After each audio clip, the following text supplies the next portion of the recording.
todos, vamos con uno de los últimos temas de cirugía general. Vamos a hablar de la cirugía mínimamente invasiva. Es un tema muy corto con el que tenemos que tener 4 conceptos claros de cara al MIR y no mucho más, ¿de acuerdo? Mirad, el término de cirugía mínimamente invasiva hace referencia o engloba a las cirugías o los abordajes quirúrgicos que me permiten operar dentro de la tripa o dentro de la cavidad articular sin coger un bisturí y hacer una raja enorme como se hacía por cirugía abierta. La cirugía abierta es una cosa y en el otro lado, en la otra mano, tengo la cirugía mínimamente invasiva.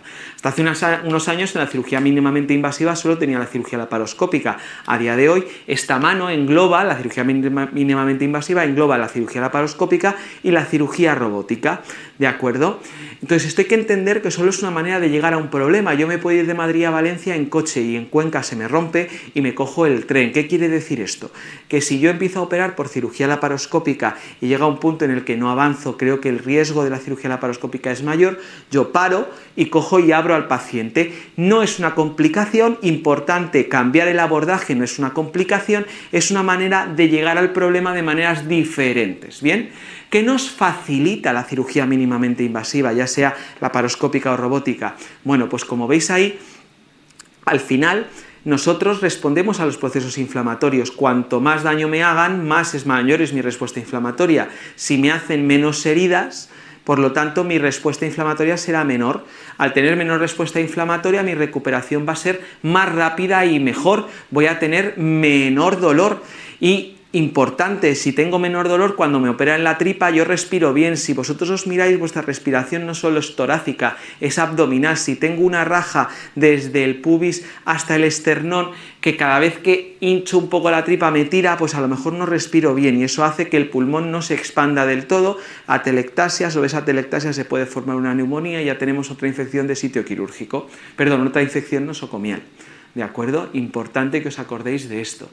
Además, como el paciente se recupera antes, necesita menos cuidados, la recuperación es mayor, viene antes, o sea, se va antes del hospital, ahorro de costes. Es decir, es cierto que la cirugía mínimamente invasiva inicialmente supone un coste mayor, pero con todo lo demás, el coste global es algo menor. Con la cirugía laparoscópica, no con la robótica, que todavía no hemos llegado a esa liberación de patentes y en los hospitales ahora mismo solo existe o solo hay a día de hoy, de 2025, un robot. Vendrán más y a lo mejor dentro de 10 años los costes se han equiparado, pero a día de hoy no. Y lo que han preguntado en el MIR, que es sorprendente que no hayan preguntado lo anterior, es que evidentemente el resultado estético es infinitamente mejor. Para poder operar a un paciente por cirugía laparoscópica o por cirugía robótica, lo que nosotros hacemos es damos una serie de puñaladas en la tripa controladas y llenamos la tripa de dióxido de carbono. Lo primero es que es dióxido de carbono y no es oxígeno, no es otra cosa. ¿Por qué? Porque el dióxido de carbono no explota. Entonces, salud para todos en el quirófano, ¿de acuerdo? Porque es inoloro y lo segundo porque estamos hechos de carbono. Ese dióxido de carbono difunde a través del peritoneo, lo engancha los vasos sanguíneos, se convierte en HCO3 y lo podemos expulsar por los pulmones. Por lo tanto, sabéis que la hipercapnia, sabéis que el aumento de carbono dentro de la sangre es algo que puede llegar a ser tóxico. Esto lo tienen monitorizado durante la cirugía los compañeros de anestesia. Si ellos ven que el aumento de carbónico es muy alto, lo que hacen es aumentar la respiración, aumentan la frecuencia respiratoria para que se expulse más carbónico. ¿Por qué? Por esa vía que os cuento de dióxido de carbono, HCO2, dióxido de carbono en los pulmones. Por lo tanto, es un gas que nos permite manejarnos mucho en estos casos. Bien. Otra cosa importante que tenemos que saber es que es el mecanismo fisiopatológico que ocurre cuando yo hincho la tripa de aire. Yo cuando hincho la tripa de aire lo que ocurre es que aumenta de la presión dentro de la tripa y hay un vaso detrás que lleva la sangre al corazón, que es la vena cava, de acuerdo, que no tiene unas paredes muy grandes, por lo tanto si yo lo empujo un poco, es decir, si yo incluso me aprieto la tripa hasta el fondo durante 1 hora, estoy comprimiendo la cava, de acuerdo, entonces apretamos la cava y por tanto la sangre que llega a la aurícula derecha es menor. Tengo a un paciente que va a empezar a sufrir cambios hemodinámicos en el contexto de este inflado de la tripa, ¿no? ¿Y cuáles son esos cambios hemodinámicos? Pues mirad, disminuye la precarga, la precarga ha disminuido y además al hinchar la tripa, la resistencia vascular periférica desde el tórax para abajo aumenta, por lo tanto aumenta la poscarga. El resultado, disminuye la precarga y aumenta la poscarga.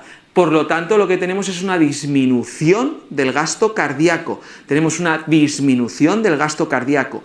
¿La cirugía laparoscópica está contraindicada? En algunos casos sí, pero la única contraindicación absoluta de la cirugía laparoscópica es que mi paciente tenga comprometido el gasto cardíaco. ¿Y dónde va a tener comprometido mi paciente el gasto cardíaco? En los pacientes inestables. En los pacientes inestables. Y esto es fundamental que lo entendamos. Si el paciente tiene adherencias, ha sido operado 1.000.000 de veces, si es cardiópata o si tiene un EPOC, una enfermedad pulmonar restrictiva, no es una contraindicación absoluta, habrá que valorarlo. Habrá que valorarlo, pero no es una contraindicación. Si mi paciente tiene una FEBI mantenida, a lo mejor aguanta la cirugía. El paciente que tiene un EPOC muy severo, a lo mejor puede aguantar la cirugía laparoscópica si es corta, o no, pero no es una contraindicación absoluta. La única absoluta es aquella que compromete el gasto cardíaco por el mecanismo fisiopatológico que compromete el mismo durante la cirugía laparoscópica. Esto es lo que nos tenemos que saber, del MIR, de la cirugía, de los abordajes mínimamente invasivos, que es el término que hace referencia a la contraposición de la cirugía abierta. Y acordaros que hay diferentes maneras de hacerlos y en el MIR les ha gustado preguntar hace años dos abordajes un poco novedosos, que eran el NOTES, que es la cirugía por agujeros, ¿de acuerdo? Y dentro del NOTES el TAMIS o el TAMIS, que consistía en las resecciones endoanales se metía un puerto que bloqueaba toda la salida del culo, lo hacía hermético por el ano, lo hinchábamos el recto enorme y con eso operábamos, ¿no? Eso es el TAMIS. Bien. Pero a día de hoy, y lo han preguntado ya en una pregunta del MIR de 2025, de enero de 2025, nos han preguntado el nombre del TEP y el TAP, que son los abordajes laparoscópicos de la hernia. No es necesario sabérselos, sino identificarlos como abordajes mínimamente invasivos de la cirugía de la hernia, que son tan frecuentes hoy. Y hay variantes como el ETEP, pero bueno, si vosotros veis en el MIR o en algún simulacro TEP o TAP, analizamos y nos viene a la cabeza laparoscopia hernia. Ya está, eso es lo que nos tenemos que acordar. Y lo último que os quiero contar, porque está muy en boga, la cirugía robótica se va a democratizar en los próximos años. A día de hoy, costo efectiva no es porque el coste es enorme. Sin embargo, va a llegar a ese punto y cada vez se opera más por cirugía robótica, lo cual supone un gasto a día de hoy, pero a medida que vayan pasando los años no. ¿Y qué viene a darnos la cirugía robótica que no nos daba la cirugía laparoscópica? Lo primero, comodidad para el cirujano, y esto es una realidad.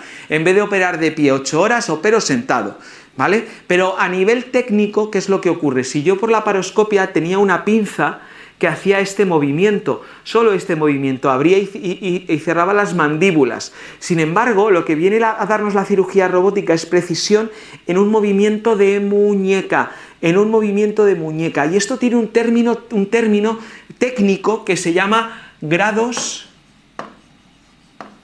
de libertad.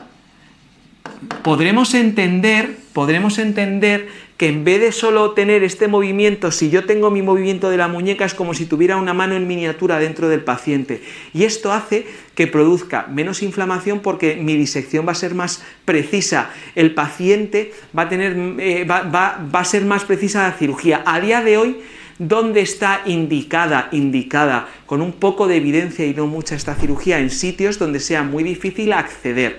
En cirugía general, ¿dónde es difícil acceder? En el recto, sobre todo en el recto del varón. La pelvis del varón es más estrecha que la mujer y la cirugía del cáncer del recto del varón es complicada técnicamente por cirugía laparoscópica. La cirugía del páncreas o del esófago, ¿de acuerdo?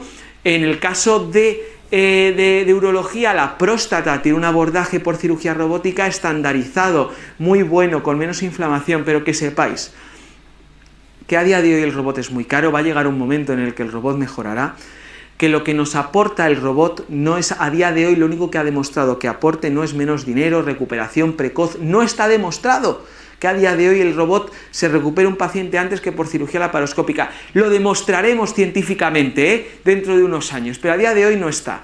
Lo que sí que está demostrado es que en vez de hacer este movimiento en 2 planos, me permite grados de libertad. ¿Y cuántos? 7.